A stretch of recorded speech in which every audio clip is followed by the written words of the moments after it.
ഇപ്പോൾ വസ്തുത എല്ലാവർക്കും വ്യക്തമായി കഴിഞ്ഞിട്ടുണ്ടല്ലോ. മുഖ്യമന്ത്രി ഇന്നലെ സംശയാതീതമായിട്ട് ഇക്കാര്യങ്ങൾ വ്യക്തമാക്കുന്ന പത്രക്കുറിപ്പ് പുറപ്പെടുവിച്ച് കഴിഞ്ഞിട്ടുണ്ട്. അതിനു മുമ്പ് തന്നെ ഈ കാര്യങ്ങൾ എല്ലാവർക്കും വ്യക്തമായിരുന്നു. തെറ്റായ വാർത്തയാണ് വന്നത് എന്ന് മുഖ്യമന്ത്രിയുടെ വിശദീകരണം വന്നതോടുകൂടി ഇനി ഒരു സംശയത്തിനും അടിസ്ഥാനമില്ല. പക്ഷേ അത്തരമൊരു നിരുത്തരവാദപരമായിട്ടുള്ള വാർത്ത ഉണ്ടാക്കിയിട്ടുള്ള നാടിനുണ്ടാക്കിയിട്ടുള്ള ക്ഷതം, ഡാമേജ് വളരെ വലുതാണ്. അതുകൊണ്ട് ആ തെറ്റായ വാർത്ത പിൻവലിക്കാനെങ്കിലും വസ്തുത അതല്ല എന്ന് ചൂണ്ടിക്കാണിക്കാനെങ്കിലും അത് കൊടുത്ത മാധ്യമങ്ങൾ തയ്യാറാവണം. അത് മാധ്യമങ്ങൾ നാടിനോട് പുലർത്തേണ്ട ഒരു മിനിമം ഉത്തരവാദിത്വമാണ്. മിതമായിട്ട് അത്ര മാത്രമേ എനിക്ക് പറയാനുള്ളൂ. അല്ല, ഇതിൽ ഗൂഢാലോചന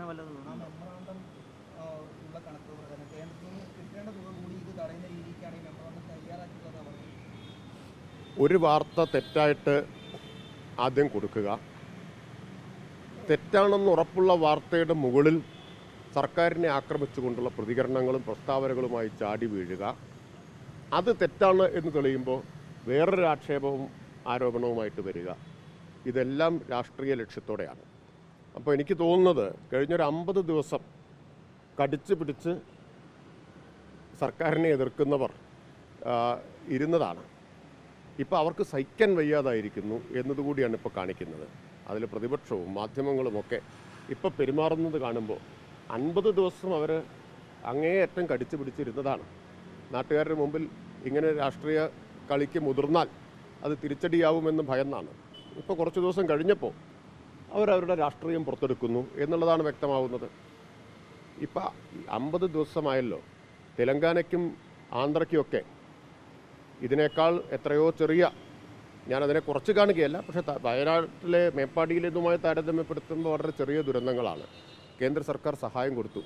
യഥാർത്ഥത്തിൽ ഇന്ന് കേരളത്തിൽ ഉയരേണ്ട ചർച്ചയും ചോദ്യവും എന്താണ് കേന്ദ്രം ഈ മേപ്പാടി ദുരന്തത്തിൽ ഇരയായവർക്ക്, കേരളത്തിന് സഹായം നൽകാത്തത് എന്ന ചോദ്യമല്ലേ? അപ്പം ന്യായമായും ഗൂഢാലോചന സംശയിക്കേണ്ടി വരും. തെറ്റായ വാർത്ത ഒരു ദിവസം വരുന്നു, അതൊരു പകൽ കൊണ്ട് നാട് മുഴുവൻ വ്യാപിക്കുന്നു. പിന്നീട് അത് തെറ്റാണ് എന്ന് തിരിച്ചറിയുമ്പോൾ ഒരു ജാള്യവുമില്ലാതെ ചുവട് മാറ്റുന്നു. എന്താ ഇതിൻ്റെയൊക്കെ ഉദ്ദേശം? കേന്ദ്രത്തെ രക്ഷിച്ചെടുക്കുക എന്നുള്ളതല്ലേ? പ്രധാനമന്ത്രി വന്നു പോയിട്ട് ദിവസം എത്രയായി? 11ാമത്തെ ദിവസം പ്രധാനമന്ത്രി, 12ാമത്തെ ദിവസം വന്നില്ലേ മേപ്പാടി? അത് കഴിഞ്ഞിട്ട് ദിവസം എത്രയായി? എന്താണ് ആലോചിച്ചിരിക്കുന്നത്? എന്താണ് അവർ കണക്ക് കൂട്ടിയിട്ടിരിക്കുന്നത്? 500-ലേറെ ആളുകൾക്ക് ജീവൻ നഷ്ടപ്പെട്ട ഒരു ദുരന്തത്തിൽ 50 ദിവസം കഴിഞ്ഞിട്ടും ചില്ലിക്കാശ് സഹായം തരാത്തത് എന്തുകൊണ്ട് എന്ന ചോദ്യം ഒറ്റക്കെട്ടായിട്ട് ഉയർത്തുന്നതിന് പകരം ഇത്തരത്തിലുള്ള തെറ്റായ വാർത്തകൾ പ്രചരിപ്പിക്കുന്നത് ഒരു നാടിനോട്, ദുരന്തത്തിനിരയായ മനുഷ്യരോട് ചെയ്യുന്ന കൊടിയ ദ്രോഹമാണ്. പ്രതീക്ഷിത വരുമാനം, ആ കാര്യങ്ങളെല്ലാം ഇന്നലെ വിശദീകരിച്ചിട്ടുണ്ട്. ഇനി അതിൽ കടന്നുരുളാതിരിക്കുന്നതായിരിക്കും നല്ലത്. അല്ല, നിങ്ങൾ വ്യാജ വാർത്ത കൊടുത്തവർ ഇനിയും അതിൽ കടന്നുരുളാതിരിക്കുക. മാന്യത എന്ന് പറയുന്നത്, മര്യാദ എന്ന് പറയുന്നത് തെറ്റായിരുന്നു എന്ന കാര്യം സമ്മതിക്കുക എന്നതാണ്. അല്ല, കൊടുത്തവർക്ക് കുറച്ച് വിമിഷ്ടം കാണും. പക്ഷെ നമ്മൾ നാടിനോട് ഉത്തരവാദിത്വമുണ്ടെങ്കിൽ ദുരഭിമാനം വെടിഞ്ഞ് അത് തെറ്റായിപ്പോയി എന്ന് സമ്മതിക്കുകയാണ്. തെറ്റാർക്കും പറ്റാം. അല്ലെങ്കിൽ പിന്നെ അതിനർത്ഥം പറ്റിയത് തെറ്റല്ല എന്നാണ്. ഇതിലേതാണെന്ന് നിങ്ങൾ തീരുമാനിച്ചാൽ മതി.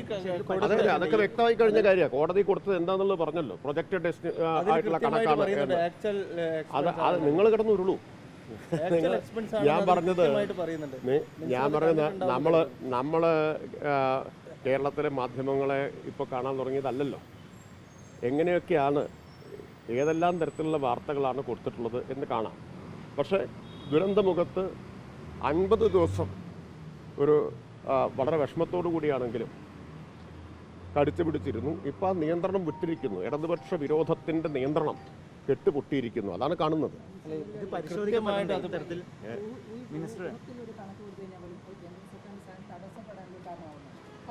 അല്ലല്ല, അതാ ഞാൻ പറഞ്ഞത്. കേന്ദ്ര സർക്കാർ സഹായം തടസ്സപ്പെടണമെന്ന് ആഗ്രഹിക്കുന്നവരുടെ ന്യായവാദങ്ങളാണതെല്ലാം.